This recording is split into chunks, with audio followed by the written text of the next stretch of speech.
sebelum memasuki acara inti, diharap untuk para jemaah untuk menempati posisi yang paling utama dalam bermajelis ilmu atau posisi yang paling sesuai untuk menyimak bersama kajian pada malam hari ini.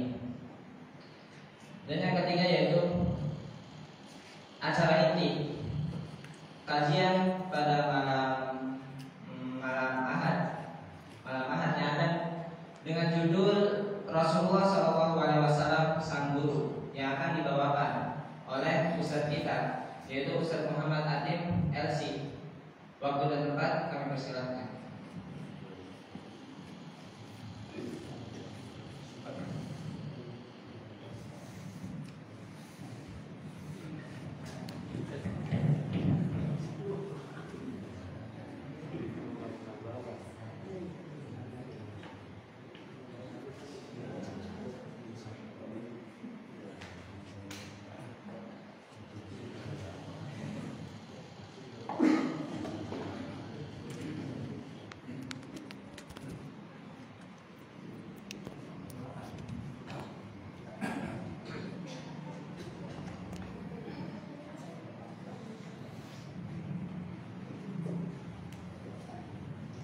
Alhamdulillah nahmaduhu wa nasta'inuhu wa nastaghfiruh wa na'udzu billahi min shururi anfusina wa min sayyiati a'malina may yahdihillahu fala mudilla lahu wa may yudlil fala hadiya lahu asyhadu an la ilaha illallah wahdahu la syarika lahu wa asyhadu anna Muhammadan abduhu wa rasuluh alladzi la nabiyya ba'dahu amma ba'du wa usalli wa usallimu ala sayyidil awwalin wal akhirin nabiyina Muhammadin wa ala alihi wa sahbihi wa man ihtada bi hadihi wa istana bi sunnatihi ila yaumiddin, amma ba'du. Alhamdulillah, puji syukur kita panjatkan kepada Allah Subhanahu wa taala. Di malam hari ini kita bisa berkumpul dalam kajian. Juga kepada para sepuh, para orang tua yang hadir di sini, para sakti dan juga para mahasiswa-mahasiswi yang alhamdulillah bisa hadir bersama-sama di malam hari ini. Insya Allah kita akan sama-sama belajar mengisi waktu menunggu Isya sambil menunggu waktu Isya. Insya Allah kita akan mengkaji satu tema yang judulnya yaitu Rasulullah SAW adalah Sang Guru. Ya, tema ini sangat penting ya bagi kita karena Rasulullah adalah teladan kita. Juga guru ini memiliki peran yang sangat penting ya untuk kehidupan. Ya, di mana berbagai peran yang dilakukannya oleh manusia, baik itu misalnya ya, sebagai seorang ulama ya yang sukses ya dengan keulamaannya, seorang ilmuwan yang sukses dengan keilmuannya, ya, pemimpin yang sukses dengan kepemimpinannya, ya, mujahid yang sukses dengan jihadnya, pengusaha yang sukses dengan usahanya, dan berbagai profesi lainnya. Ya, bahkan bukan hanya sukses di dunia, ya, sukses di akhirat pun, yaitu dengan selamat dari neraka dan bisa masuk ke dalam surga, itu tidak akan bisa dicapai kalau kecuali melalui proses pendidikan. Ya, pendidikan ini dilakukan oleh siapa? Yaitu oleh guru. Ya, jadi tidak ada profesi apapun yang hebat yang kita lihat kecuali di balik kesuksesannya ada jasa seorang guru. Sehingga peran seorang guru di dalam kehidupan ini ya sangat besar sekali. sangat besar karena dia yang bisa melahirkan berbagai profesi-profesi yang hebat yang menjalankan peran-peran besar di dalam kehidupan.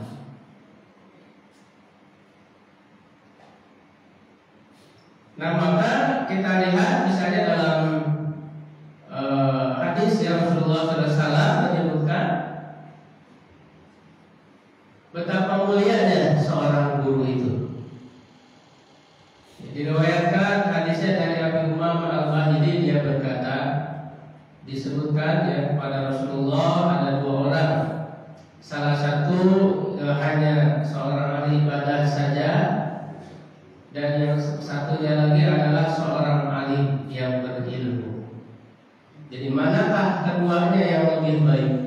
Yang rajin ibadah semangat, ataukah orang yang berilmu, mempelajari ilmu? Maka Rasulullah menjawab, fadlul alim 'alal 'abid kafadli 'ala adnaku. Keutamaan seorang alim yang berilmu dibandingkan hanya seorang yang ahli ibadah saja seperti keutamaan aku dibanding orang yang terendah dari kalian. Bayangkan ya, bandingannya sangat jauh Rasulullah dibandingkan dengan yang paling rendah dari para sahabat. Ya, orang yang berilmu, alim, ya tentu orang yang berilmu dia mengajarkan ilmunya. Ya itu seperti bandingannya seperti Rasulullah dibanding sahabat yang terendah. Kemudian Rasulullah SAW bersabda, Innallaha, sesungguhnya Allah, wa malaikatahu, dan para malaikatnya, wa ahlas samawati wal ardi, penduduk langit dan bumi, hatta namlah, sampai semut fi juhriha, di dalam lubangnya, wa hatta hud, sampai ikan paus, la yusalluna ala muallimin nasil khair. Ya, mereka turut mendoakan seorang yang mengajarkan kebaikan kepada orang lain. Jadi betapa mulianya seorang guru. Sampai semuanya, bahkan Allah Subhanahu wa taala pun yusallu, bersolawat. Kalau Allah bersolawat artinya Allah memberikan rahmat. Para malaikat bersolawat artinya mereka mendoakan, memintakan ampun kepada para guru itu. Ya, sampai semut di dalam lubangnya, hewan-hewan juga ikut mendoakan kepada para guru. Kenapa kok hewan, semut, ikan paus ikut-ikutan mendoakan guru? Karena ternyata melalui guru yang mengajarkan kebaikan kepada manusia itu, hewan-hewan pun ikut mendapat manfaat yang tidak dizalimi oleh orang. Karena kalau orang itu diajari dengan kebaikan, diajari dengan akhlak, hewan itu akan merasakan manfaatnya, tidak akan dizalimi oleh manusia, sehingga mereka berterima kasih kepada para guru. Oleh karena itu, yang berprofesi sebagai guru jangan berkecil hati. Ya, karena ternyata ya begitu mulia, begitu besar kedudukannya. Ya, bahkan kan adalah salah satu yang akan terus mengalir pahalanya walaupun dia sudah meninggal, adalah guru ya, yang mengajarkan ilmu. Idza mata ibnu Adam inqata amalu. Apabila seorang Adam meninggal, maka terputuslah amalnya illa min salasin, kecuali 3 perkara, yaitu sedekah jariyah, sedekah yang mengalir, au ilmin yuntafa'u bihi, ilmu yang dimanfaatkan, awalan sholihin yadulahu, atau anak soleh yang berdoakannya. Dan ternyata seorang guru ini mendapatkan tiganya dari kemuliaan ini yang akan terus mengalir pahalanya. Kenapa? Karena dia bersedekah dengan ilmunya. Terus memberi sedekah itu kan tidak hanya dengan harta. Makanya Rasul mengatakan kullu ma'rufin sedekah. Setiap kebaikan adalah sedekah. Guru selalu bersedekah dengan ilmunya, dengan motivasi, dengan nasihatnya, mendorong orang-orang untuk sukses. Ya, atau ilmu yang bermanfaat, ya jelas meninggalkan ilmu yang bermanfaat, atau anak soleh yang mendoakan. Anak soleh ini bukan hanya anak biologis saja. Guru meninggalkan para murid yang mendoakannya, sehingga tiga hal ini akan dia dapatkan oleh seorang guru. Ya, makanya orang tua kita ya, almarhum Buya Muhammad Nasir sebagai pendiri dari Dewan Dakwah itu mewasiatkan kepada kita bahwa bangsa itu akan senantiasa maju manakala masih ada guru-guru yang ikhlas di dalam mengajar, di dalam berjuang. Karena tonggak dari bangkitnya suatu peradaban ya adalah guru. Ya, tapi kalau gurunya sudah rusak, ya maka akan rusak pula peradaban tersebut, kehidupan tersebut. Nah, ternyata ya Rasulullah SAW pun diutus oleh Allah sebagai seorang guru. Ya, Rasul mengatakan dalam sebuah hadis, ba'asani mu'alliman, Allah telah mengutusku sebagai seorang guru. Diutus oleh Allah karena berdakwah kepada manusia, mengeluarkan manusia dari kegelapan kepada cahaya, bila zulumati ila nur. Dakwah Rasulullah itu tidak hanya sebatas menyampaikan saja, setelah itu pergi begitu, tidak. Tapi dakwah Rasulullah itu dengan tarbiyah, dengan pendidikan, dirawat, ya terus menerus diberikan dorongan-dorongan, diberikan nasihat-nasihat agar umat ini selalu ada dalam bimbingan. Ya, jadi Rasulullah pun adalah sebagai seorang guru, ya bahkan beliau adalah guru yang terbaik yang menjadi teladan. Ya, maka kalau kita ingin mendapatkan hasil yang baik dalam pendidikan kita, maka jadikan Rasulullah sebagai teladan dalam pendidikan. Jadi kita ini sekarang kalau melihat realitas pendidikan kita itu miris. Ya, itu miris. Kenapa? Karena belum bisa lagi berperan melahirkan anak-anak didik yang berakhlak mulia, ya, yang memiliki keilmuan,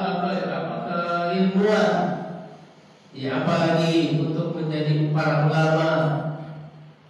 Ya, kita lihat anak-anak kita sekarang, ya mereka belajar di sekolah, tapi sudah kehilangan adab.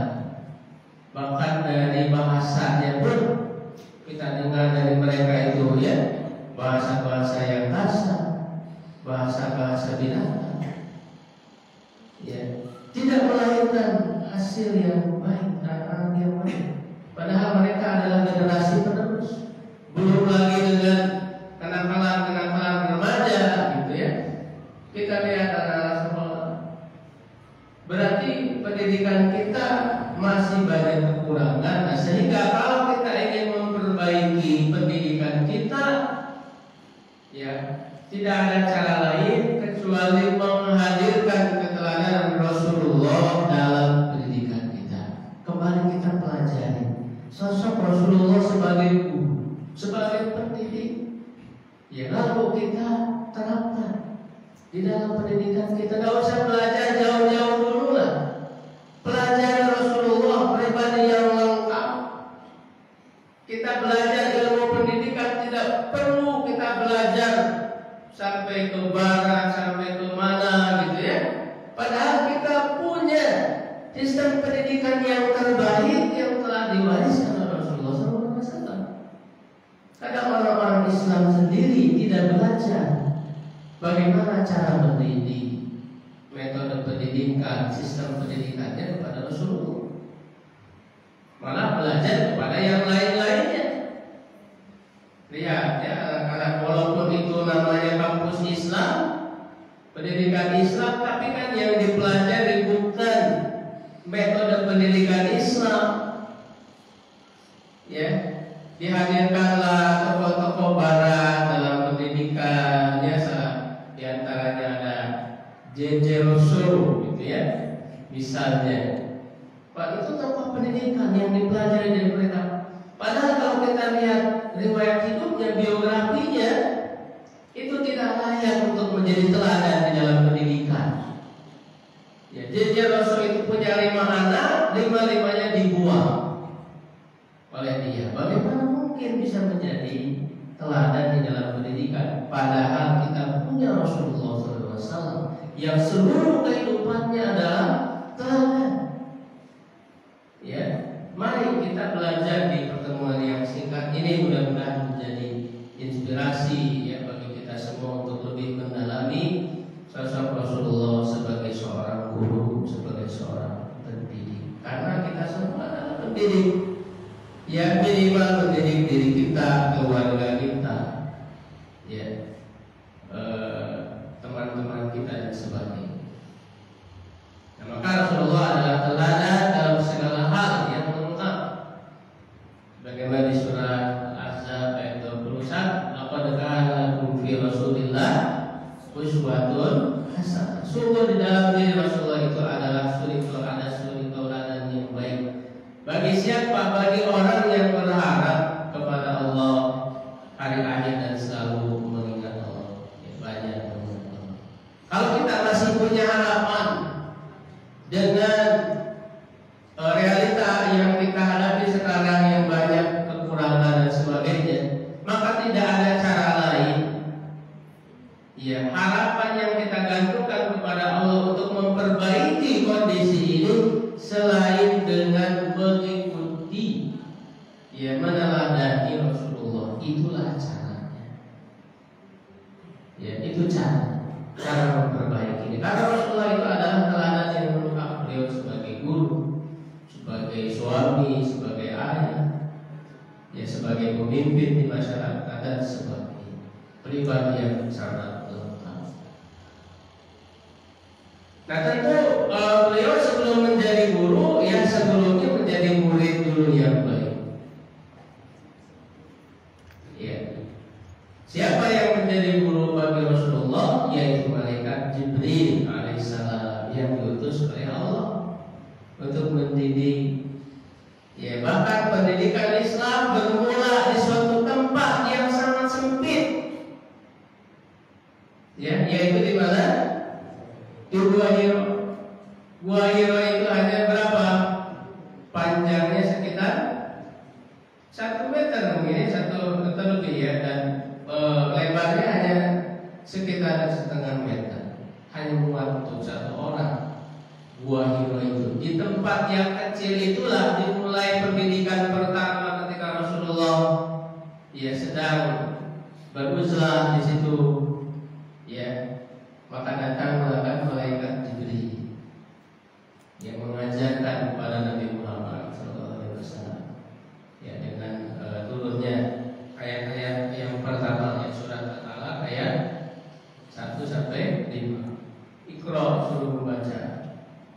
Sampai Rasul mengatakan, ma'ana biqari, aku tidak bisa membaca. Seorang murid yang baru belajar tentu dia belum bisa, tapi tidak menyerah guru itu. Ya, bahkan dipeluk dengan erat, gitu ya. Ada kedekatan, ada perhatian. Bagaimana seorang guru itu, ya, mendidik kepada muridnya, ya, sampai kemudian Rasulullah, ya, mampu, ya, menguasai ayat-ayat yang disampaikan oleh malaikat Jibril. Ya, bahkan pada pengalaman pertama bertemu dengan malaikat itu sangat ketakutan. Rasulullah bahkan menggigil, gitu ya. Pulang ke rumah minta diselimuti, ya, oleh keluarga.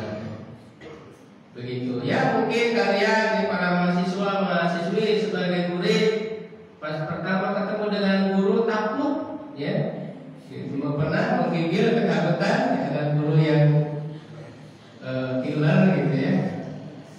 Begitu. Nah, Rasulullah juga sama, mengalami pengalaman pertama bertemu dengan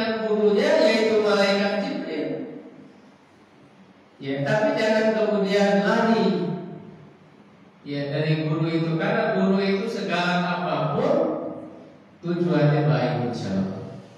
Ingin menjadikan murid-muridnya baik, sukses.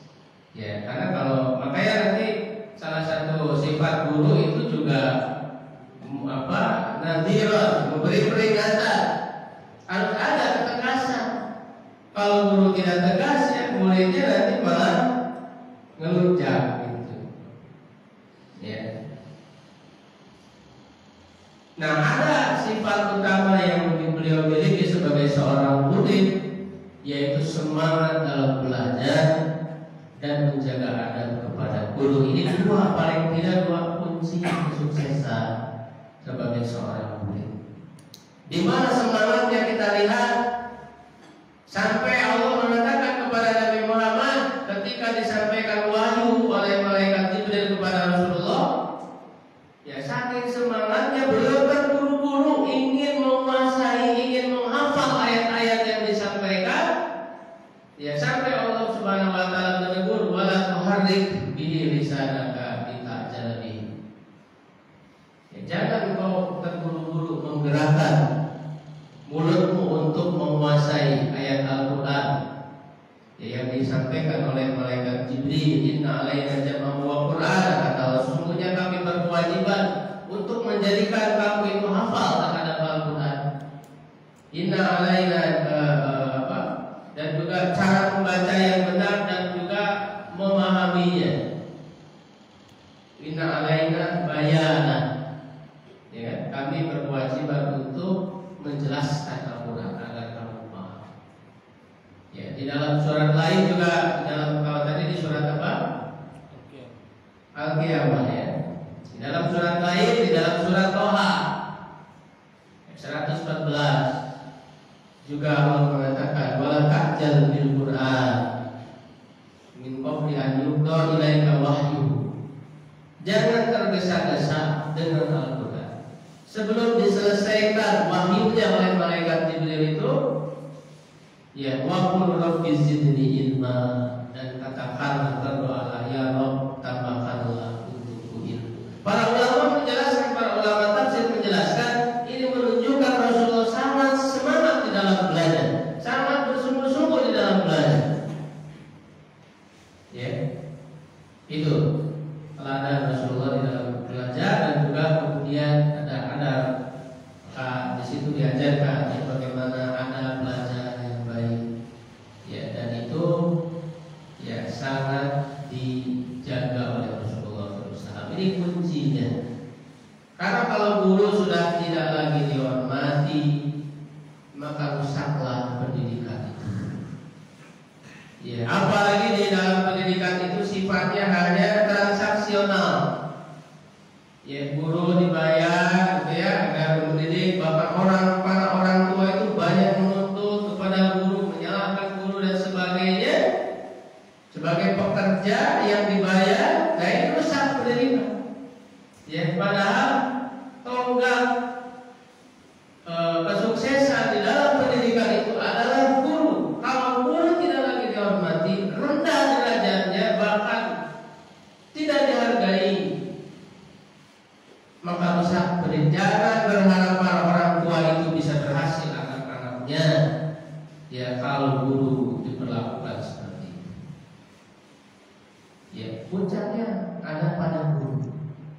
Ada pada guru. Jadi bangunan segala macam ya, fasilitas ya itu nomor sekian. Yang pertama itu guru. Bayangkan di tempat yang kecil, Gua Hiro, bagaimana bisa melahirkan seorang Rasul SAW.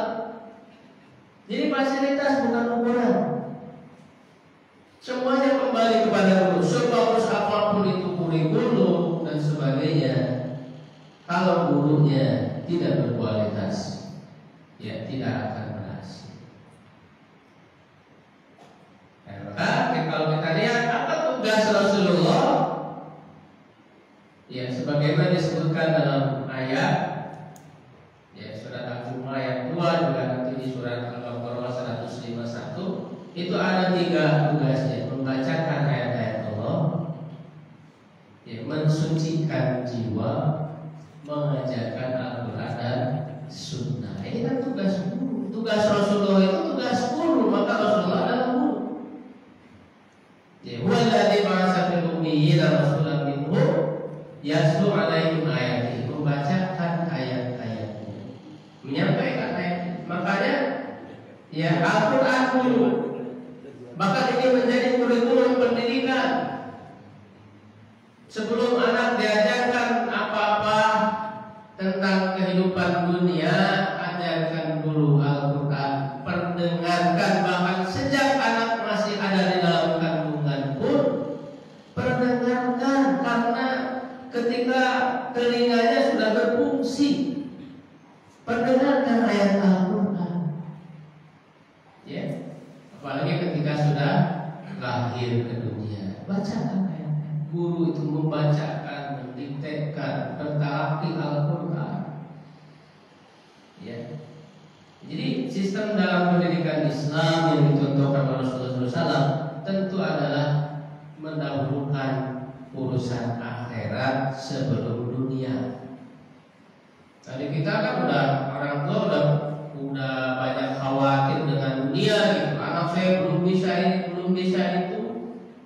Ya sehingga masih kecil aja udah dikasih les ini, les itu, jadi stres. Ya kan, banyak belajar ini. Padahal ada tahapannya di dalam pendidikan. Ya dahulukan dulu akhirat. Ya kerusakan itu, kegagalan itu bermula ketika kita lebih mendahulukan dunia daripada akhirat. Bal tu'sirunal hayatad dunya, kalian lebih mengutamakan kehidupan dunia, wal akhiratu khairu wa abqa. Padahal akhirat itu lebih baik dan lebih kekal. Dahulukan anak diajarkan dengan Al-Quran, dengan ibadah, dikenalkan kepada Allah Subhanahu wa ta'ala. Jadi kita harus khawatir dulu kalau anak itu belum bisa sholat, belum mengenal Allah. Kalau yang lain-lain nantilah. Ya, dunia itu insya Allah tidak akan sulit untuk didapat. Dunia itu mengikuti. Ya, dunia itu mengikuti. Insya Allah. Kalau kita soleh, Allah tidak akan menyia-nyiakan. Jangan khawatirkan kehidupan dunia anak-anak kita. Asalkan mereka soleh, Allah akan menjaga mereka. Dalam jangankan urusan dunia, akhirat pun mereka akan dapat. Begitu keyakinan kita dalam pendidikan itu. Maka utamakan bacakan ayat-ayat Allah agar tumbuh keimanan mereka, agar merasakan kemujizatan Al-Quran itu. Kemudian yang kedua, yuzaki, mensucikan jiwa, bersihkan jiwa itu dari penyakit-penyakit yang kotor. Ya, dari syirik, ya, menuhankan selain Allah, dari akhlak-akhlak yang buruk, sifat-sifat yang belum bersih. Nah, setelah bersih, kemudian isi dengan ilmu. Wa yu'allimuhumul kitab wal hikmah. Diisi dengan ilmu Al-Quran dan Sunnah. Nah, maka kurikulum dalam pendidikan Islam itu intinya Al-Quran dan Sunnah, tidak boleh ada yang keluar. Makanya ilmu apapun yang kita ajarkan, yang tentu ilmu yang bermanfaat, itu kita harus gali sumbernya dari Al-Quran dan Sunnah, dan jangan bertentangan dengan keduanya. Kalau ada ilmu yang bertentangan dengan Al-Quran dan Sunnah, gak usah dipelajari. Kita dolim kepada anak-anak kita kalau mengajarkan hal-hal yang tidak bermanfaat. Ya, ada teori Darwinisme, ya, belajar hikmah manusia berasal dari mana? Dari monyet, gitu. Ternyata dari monyet asal usul itu nggak usah perlu lagi diajarkan.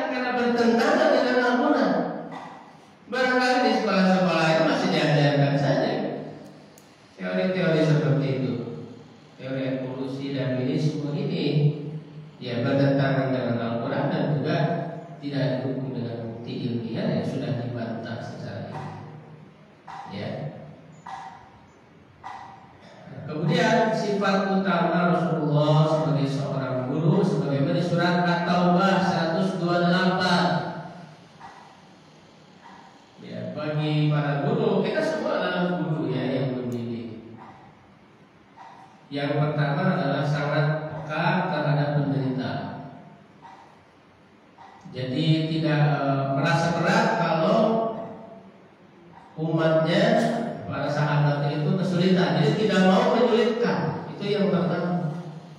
Ya, laqad ja'akum rasulun min anfusikum azizun 'alaihi ma anittum.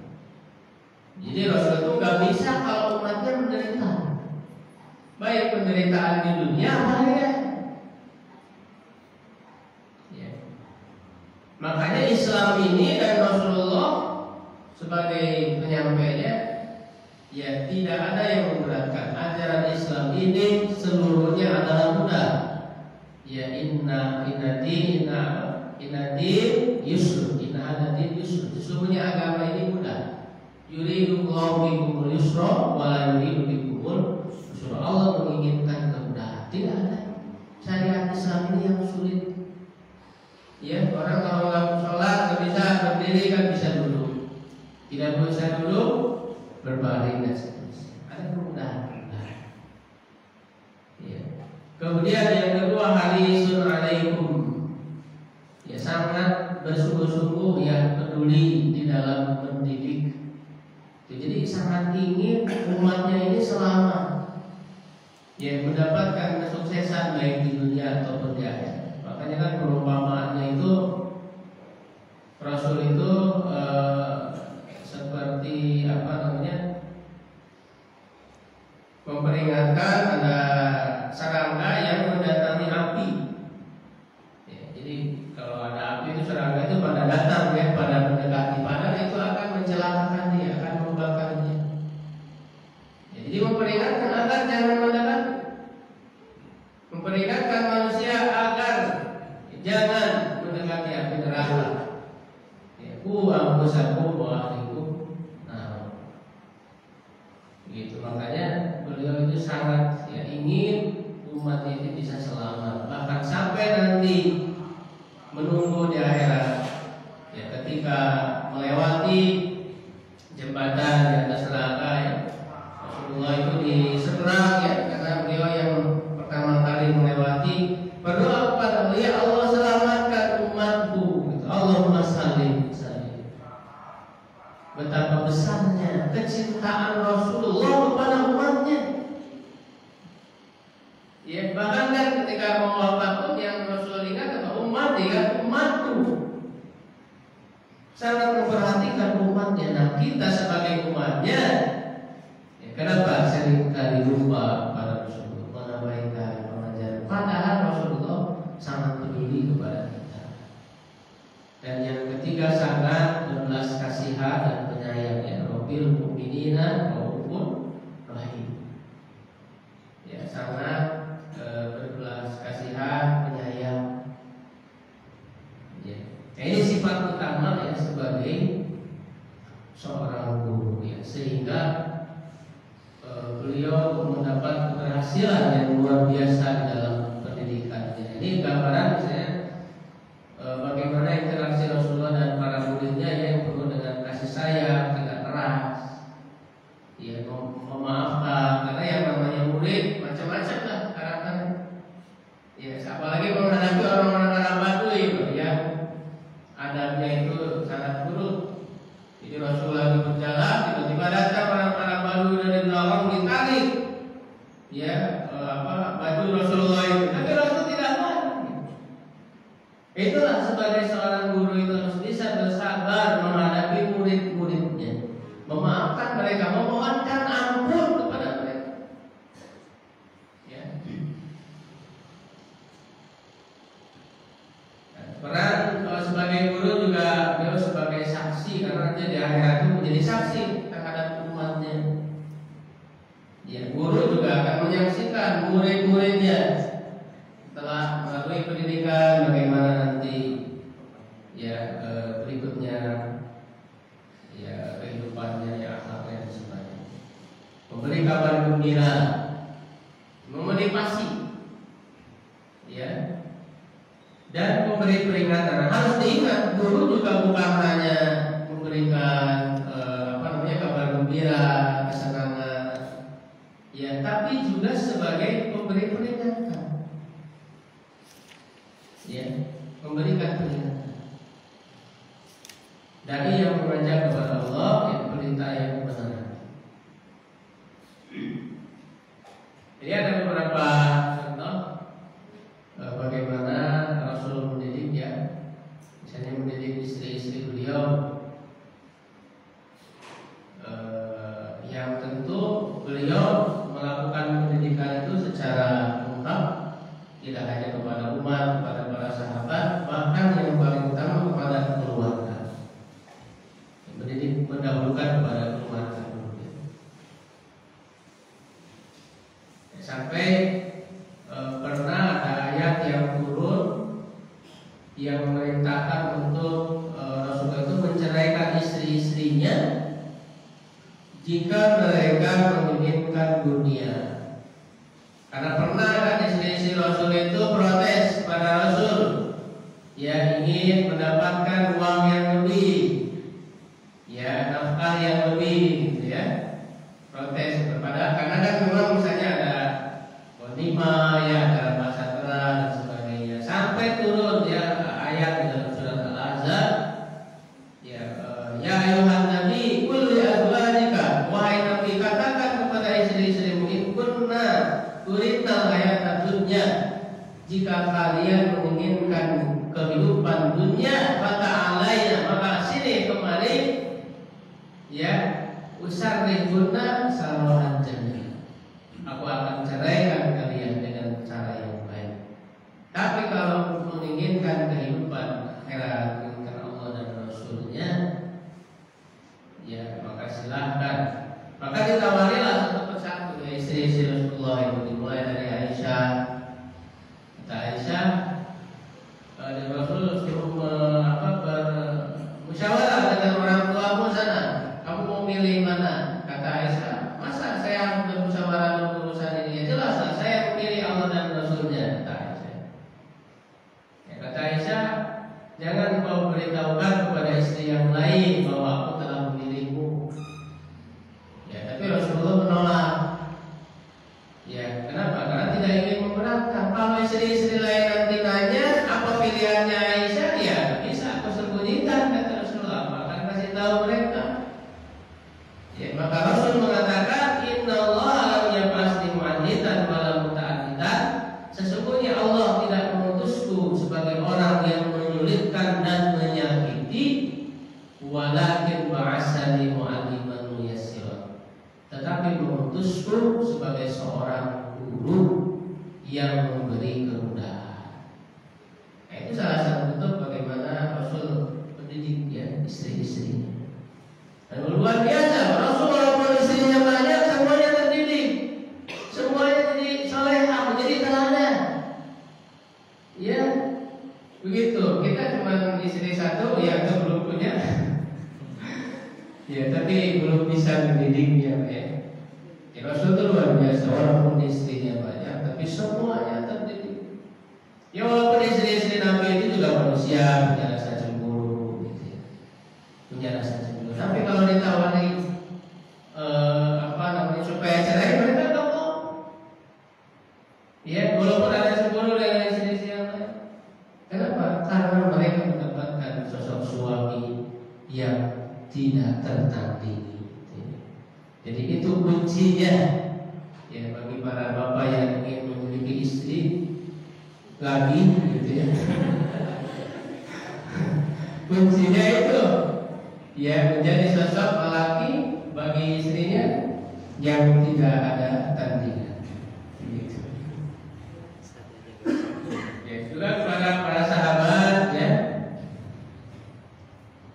Ketika ada sahabat yang belum ngerti, ya enggak marah-marah, ya sabar. Waktu sholat kan ada Rasul kalau bersih mengucapkan alhamdulillah.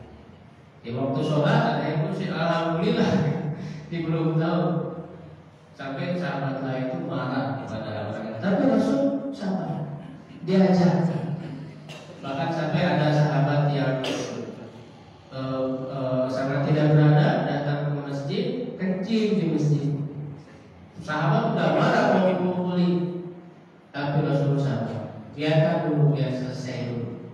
Karena kalau dimarahin nanti kemana-mana gitu kayak kencing.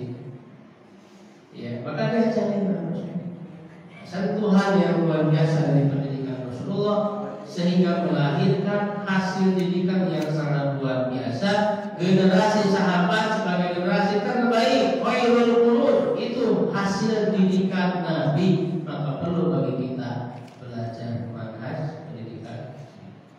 Ya, cukup insyaallah. Sudah azan ya. Saya cukupkan untuk kajian kita, insyaallah itu menjadi, mudah-mudahan menjadi inspirasi untuk lebih mendalami lagi bagaimana manhaj pendidikan Rasulullah sehingga kita bisa menerapkan di dalam pendidikan kita ya. Allahu a'lam bishawab. Qul qawli hadza astaghfirullah li wa lakum. Assalamualaikum warahmatullahi wabarakatuh.